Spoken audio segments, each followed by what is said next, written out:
All your favorite wrestling shows rolled into one.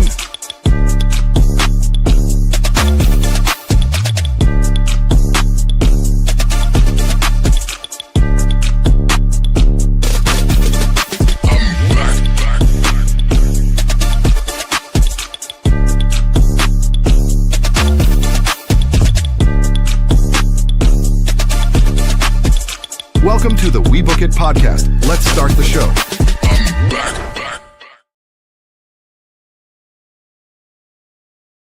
Well, and the show has started. What's going on, everybody? It's your boy Virgil, the current, reigning, defending, undisputed heavyweight Book It champ of the world.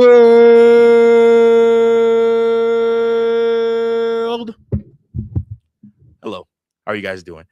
Thanks so much for tuning in. This is another episode of Who's Next in NXT. Excited to be back with you guys on a Tuesday to talk nothing but NXT wrestling. Thank you guys so much for tuning in Sunday and Monday. Everybody that tuned in, everybody that commented, everybody that gave their thoughts on what's happening with Raw and what happened over the weekend wrestling. But this show right here, this is all about NXT. So we got to talk about it. All right. So 1 week ahead of NXT Heatwave, NXT presented a final show on August 25th in the Performance Center in Orlando, Florida. As part of Championship Summit, Tony D'Angelo would meet his future challengers, Grayson Waller, Cruz Montana, and Zilla Fatu, while Kendall Gray exchanged final words with Kaylani Jordan. Saquon Shugars and Dion Lennox opened the show in a weaponized steel cage. EK Prosper would also challenge Rey Fenix for the AAA Cruiserweight Championship. This was only the foundation of an important night, so all the results are here, and we're going to talk about it. So, first and foremost, we got Saquon Shugars versus Dion Lennox. Lennox would toss a trash can at Shugars as he entered the cage, starting an immediate brawl. Then Lennox relied on his surroundings early, tossing Shugars repeatedly into the steel. Shugars found a way to fire back, trapping Lennox in a trash can, which he attacked with a trash can lid and a missile drop kick. So then out of the break, Lennox fired up, tossing Lennox into the cage and flying out of the corner with a fast crossbody. He whipped Lennox with the kendo stick, followed by a face planting Lennox into a steel chair. Lennox responded with a spine buster onto a trash can for a near fall. Lennox also began attacking Shugars using the steel chair and Shugars' own bat to target the left knee. Shugars tried to send Lennox through a table with a sunset flip powerbomb, but his knee gave out. Shugars kept fighting through the limp, and in the final desperation move, he went all the way to the top of the cage for a crossbody to seal the win. This was by far the best these two have looked in singles action, especially against one another. A plunder of matches, especially with this many preset weapons, gave them the structure their standard matches lacked. The aggression of Lennox is far more effective when he is swinging chairs and tossing his opponent into a cage rather than utilizing his own standard offense.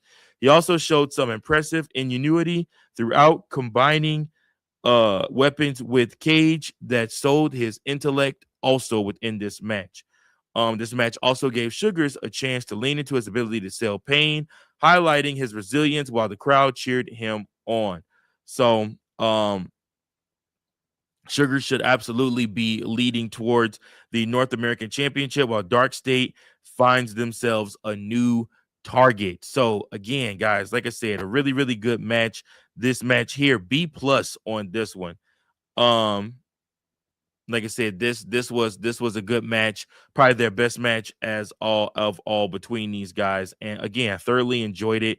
The use of the table is a new obnoxious chant that the NXT crowd chants all the time. But yeah, a really, really good match right there between those guys. Next up, we have Natty and Jada Parker, who come out and they are going to talk to one another. So Jada Parker asked Thea Hale to stay in the back before she headed to the ring to face down Natty. The low-key legend explained that she came to NXT to fight Miss Parker, but she saw a Jada that had grown soft and failed in her potential. Jada called out the Natty tried to break her, but she only fired up a woman that was already ready to embarrass her. The two agreed to fight at Heatwave in a submission match. It is far too rare in NXT that the women's division to see two stars just talk without interruption, especially without a quickly turning into violence. That made this fairly basic promo stand out even more. Miss Parker rode a supportive crowd, talking her way through to Natty, selling her confidence. Even though the low-key legend is the favorite on paper in this type of match, Jada came out of this selling that there is no way that Natty could make her tap out again. Jada should win against Natty, and this win should set her up to take the next step to gold in NXT. She's ready for bigger opportunities. So we'll see what happens with that match, but I'm excited. I've called this from the jump, y'all. I think if you guys are watching weeks ago, I told y'all by the time we get to Heatwave, we should absolutely get Natty versus Jada Parker in a submission match. I think it'll be a good match. I definitely think Jada needs to win that match. We'll see what happens. In a backstage interview, Tony D'Angelo ran down all his challengers, promising none of them were ready for his fight. The Vanity Project met Sarah Schreiber at a bowling alley where they called Miles Bourne and Tavion Heights fake friends while talking up Michael Lockwood as their secret weapon. Next up, we got Keanu Carver versus Cam Hendricks. Carver teased an early inside cradle, then took the best offense of Hendricks and smiled. The Showtime kick could not even keep Carver down for two. A pair of released German suplexes followed by a pounce sent Hendricks to the floor. Showtime poked Carver in the eye, but as the referee talked to Carver, Mason Rook laid out Hendricks with a running crossbody. Mason Rook has been causing so much havoc, y'all, just drama in NXT since he got there.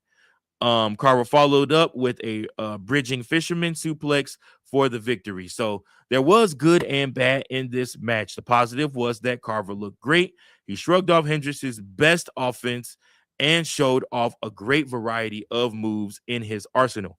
It feels like Carver has fully landed in NXT, and his natural growth in the company makes him an easy choice to win gold soon, but everybody can't win gold at the same time. So we'll see if he goes for the North American Championship that Bourne holds, or if he's going for the NXT World Championship. Either way, I think he's probably going to win whatever title he goes for.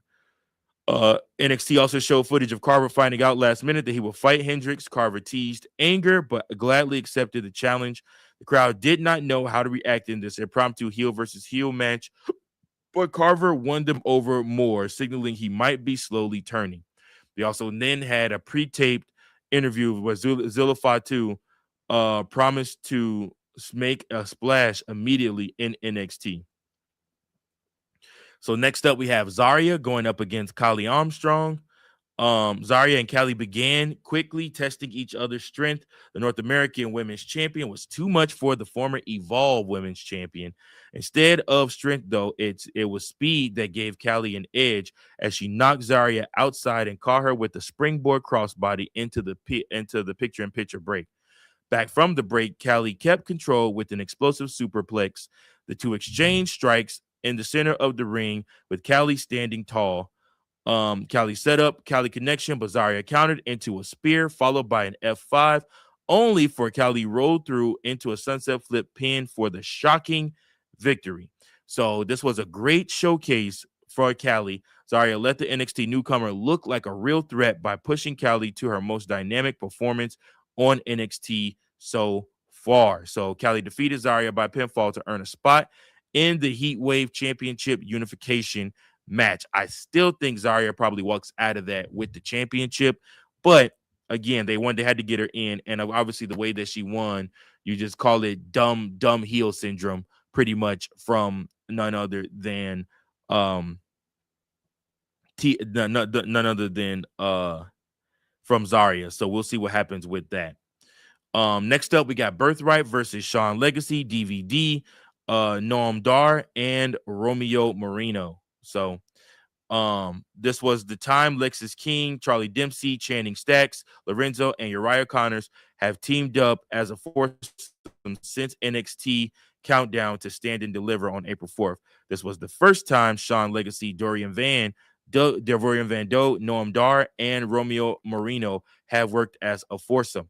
So the action quickly picked up as Birthright could not contain the speed and ferocity of Legacy, DVD, Dar, and Romeo. Connors managed to trip up Romeo, though, pulling him outside and face planting him on the floor into the commercial break.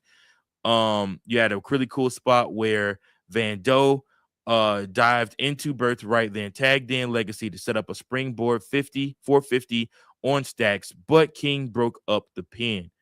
Dempsey and Dar tagged in before the babyfaces began an explosive comeback, diving onto the field. In the chaos, Dempsey caught the Scottish Supernova with a bridging Regalplex for the victory. This match was probably a good match. I just think it had too much going on with it. Too many people. Four people on one team, an 8-man tag team match. Just too much going on in that match. I didn't like it that much. Backstage, Keanu Carver reminded and annoyed Robert Stone that the referee's decision is final, while Shiloh Hill asked for a match with Naruku next week. Next up, we had the AAA World Cruiserweight Championship. It's Rey Fenix versus EK Prosper. So, despite a confident start from Phoenix, Prosper flipped through the grip of the champion and sent him to the floor with a drop kick. He followed up with a moonsault to the floor to send this match into a commercial break. The champion fired back out of the break, only to get countered again by Prosper, including a springboard leg drop for a near fall. Phoenix fired back with the Adios Amigos into a diving crossbody and frog splash for his own near fall. Phoenix dodged the moonsault, followed by a corner enziguri, super kick, and Mexican muscle buster for the win. This match felt like a straight up speed title match. It could have definitely been of the speed title variation. Phoenix is one of the best luchadors going, and it felt like he was giving too much to the less experienced star to make this a genuine struggle. There was a little drama to finish that Phoenix was not going to lose less than a week away from the biggest match of his WWE career against his brother, Penta. So we'll see what happens with that. So Phoenix defeated Prosper by pinfall to retain the AAA World Cruiserweight Championship. We will see him go up against Penta next Monday night on Raw. In the men's locker room, Miles Bourne and Tavion Heights talk strategy with NASCAR racer Sam Mayer, joined by Hank Walker and Tank Ledger, who wanted the next tag team title shot, which I don't hate that either. Next up, we have the Heatwave Championship Summit. So Kendall Gray arrived first with Ren Sinclair promising the NXT Women's Champion was a fighting champion. Kilani arrived, followed by Zaria and Kylie Armstrong, all promising victory at Heatwave. Then Grayson Waller interrupted to talk up the talent in the arena before telling them that it was time for them to let him talk. Tony D'Angelo told Waller that he would fail like he always does. Cruz or Montana arrived to declare himself a fighter, not a talker, starting a brawl with security. Then, out of nowhere, Zilla Fatu arrived late to take out his competition, raising the NXT Championship, while Gray and Ren Sinclair held the NXT Women's and North American Championship and speed titles high. The crowd popped big for Zilla, and NXT got a nice final shot of the possible winners of NXT Heatwave, and that ended the show. So, yeah, man, like I said, it was one of those things where this show was, I think, a really, really good show, positive going into NXT Heatwave. Make sure that you guys tune in to that show. I know I'm going to be locked in for that one. Cannot wait to see what happens and who ends up coming up big. I think Zilla Fatu is probably going to do it, guys. I think he is going to win the NXT Championship if I had to guess. But that's my episode. I appreciate you guys so much. Once again, I am Virgil, your booking world champion.